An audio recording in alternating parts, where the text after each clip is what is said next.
Gálatas, capítulo 4. Digo, porém, que, enquanto o herdeiro é menor de idade, em nada difere de um escravo, embora seja dono de tudo.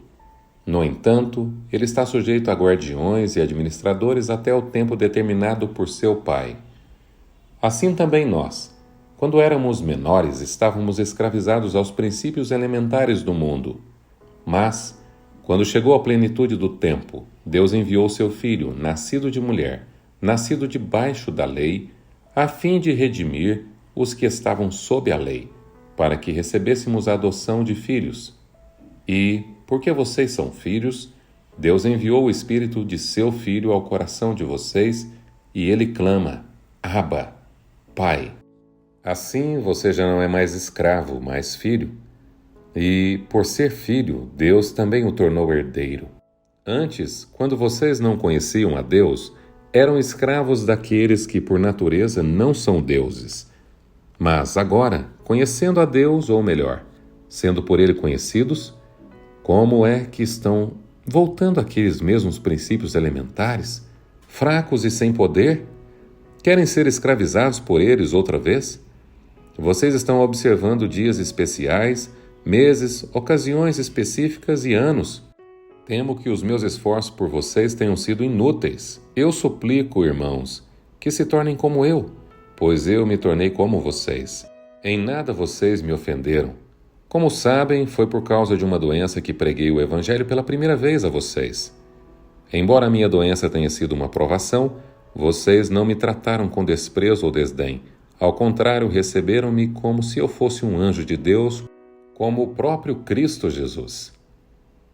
Que aconteceu com a alegria de vocês? Tenho certeza de que, se fosse possível, vocês teriam arrancado os próprios olhos para dá-los a mim. Tornei-me inimigo de vocês por dizer a verdade? Os que fazem tanto esforço para agradá-los não agem bem, mas querem isolá-los a fim de que vocês também mostrem zelo por eles. É bom sempre ser zeloso pelo bem, e não apenas quando estou presente. Meus filhos, novamente estou sofrendo dores de parto por sua causa, até que Cristo seja formado em vocês. Eu gostaria de estar com vocês agora e mudar o meu tom de voz, pois estou perplexo quanto a vocês.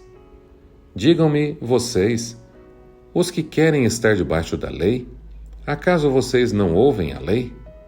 Pois está escrito que Abraão teve 2 filhos, um da escrava e outro da livre. O filho da escrava nasceu de modo natural, mas o filho da livre nasceu mediante promessa. Isso é usado aqui como ilustração. Estas mulheres representam 2 alianças. Uma aliança procede do Monte Sinai e gera filhos para a escravidão. Esta é Agar. Agar representa o Monte Sinai, na Arábia, e corresponde à atual cidade de Jerusalém, que está escravizada com os seus filhos.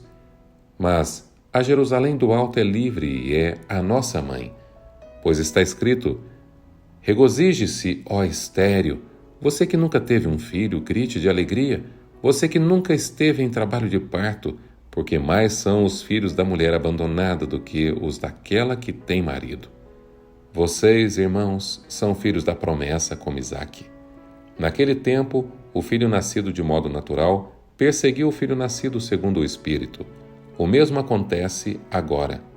Mas o que diz a Escritura?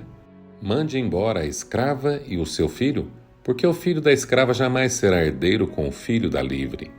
Portanto, irmãos, não somos filhos da escrava, mas da livre. Gálatas, capítulo 5. Foi para a liberdade que Cristo nos libertou. Portanto, permaneçam firmes e não se deixem submeter novamente a um jugo de escravidão. Ouçam bem o que eu, Paulo, tenho a dizer. Caso se deixem circuncidar, Cristo de nada lhes servirá. De novo declara a todo homem que se deixa circuncidar que ele está obrigado a cumprir toda a lei. Vocês, que procuram ser justificados pela lei, separam-se de Cristo, caíram da graça. Pois é mediante o Espírito que nós aguardamos pela fé a justiça, que é a nossa esperança. Porque em Cristo Jesus nem circuncisão nem incircuncisão tem efeito algum, mas sim a fé que atua pelo amor. vocês corriam bem. Quem os impediu de continuar obedecendo à verdade? Tal persuasão não provém daquele que os chama. Um pouco de fermento leveda toda a massa. Estou convencido no Senhor de que vocês não pensarão de nenhum outro modo. Aquele que os perturba, seja quem for, sofrerá condenação. Irmãos, se ainda estou pregando a circuncisão, por que continuo sendo perseguido? Nesse caso, o escândalo da cruz foi removido. Quanto a esses que os perturbam, quem dera que se castrassem. Irmãos, vocês foram chamados para a liberdade, mas não usem a liberdade para dar ocasião à vontade da carne. Ao contrário, sirvam uns aos outros mediante o amor.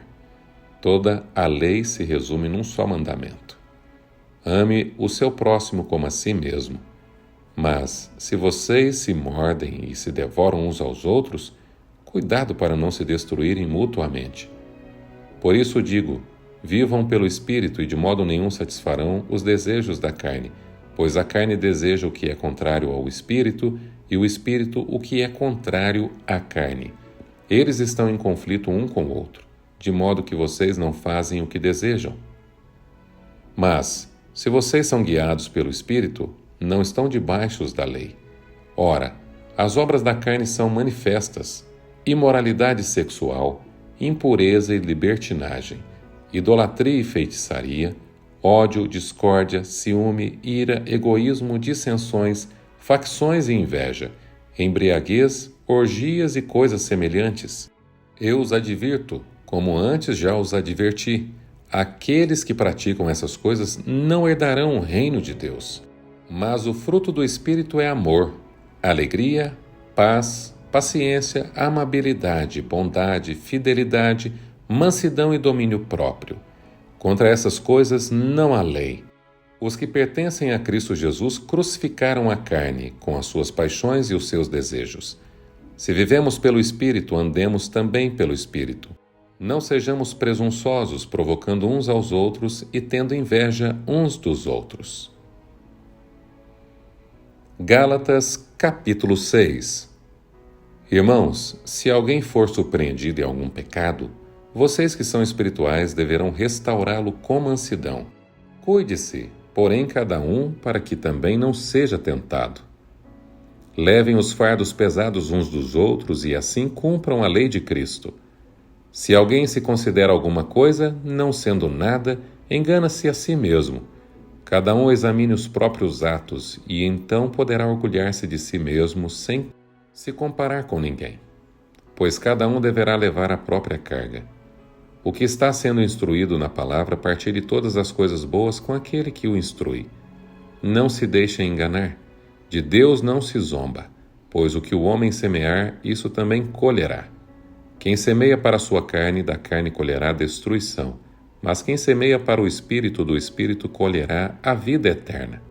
E não nos cansemos de fazer o bem, pois no tempo próprio colheremos, se não desanimarmos. Portanto, enquanto temos oportunidade, façamos o bem a todos, especialmente aos da família da fé. Vejam com que letras grandes estou escrevendo do próprio punho. Os que desejam causar boa impressão, exteriormente, tentando obrigá-los a se circuncidarem, agem desse modo apenas para não serem perseguidos por causa da cruz de Cristo. Nem mesmo os que são circuncidados cumprem a lei. Querem, no entanto, que vocês sejam circuncidados a fim de se gloriarem no corpo de vocês. Quanto a mim, que eu jamais me glorie, a não ser na cruz de nosso Senhor Jesus Cristo, por meio do qual o mundo foi crucificado para mim e eu para o mundo. De nada vale ser circuncidado ou não. O que importa é ser uma nova criação. Paz e misericórdia estejam sobre todos os que andam conforme essa regra e também sobre o Israel de Deus. Sem mais, que ninguém me perturbe, pois trago em meu corpo as marcas de Jesus. Irmãos, que a graça de nosso Senhor Jesus Cristo seja com o espírito de vocês. Amém.